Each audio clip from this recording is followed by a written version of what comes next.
PSC based questions Standard 8 Chapter ജലം. 1. ഹൈഡ്രജൻ്റെയും ഓക്സിജൻ്റെയും വ്യാപ്തം ഏത് അനുപാതത്തിലായിരിക്കും? ഉത്തരം 2:1. 2. സോഡിയം, കാൽസ്യം എന്നിവ തണുത്ത ജലവുമായി പ്രവർത്തിക്കുമ്പോൾ പുറത്തുവിടുന്ന വാതകം.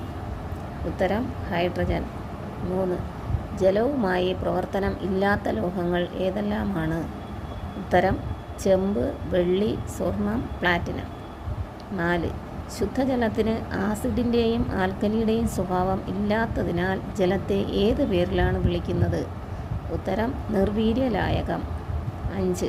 നിറമുള്ള ഏത് പദാർത്ഥം ചേർത്താലും ചേർക്കുന്ന പദാർത്ഥത്തിൻ്റെ നിറം സ്വീകരിക്കാൻ കഴിയുന്ന ദ്രാവകം ഏതാണ്? ഉത്തരം ജലം. 6. നിരവധി വസ്തുക്കളെ ലയിപ്പിക്കുന്നതിനാലും വ്യാപകമായി ലായനികൾ തയ്യാറാക്കാൻ ഉപയോഗിക്കുന്നതിനാലും ജലത്തെ എന്ത് പേരിലാണ് വിളിക്കുന്നത്? ഉത്തരം സാർവിക ലായകം.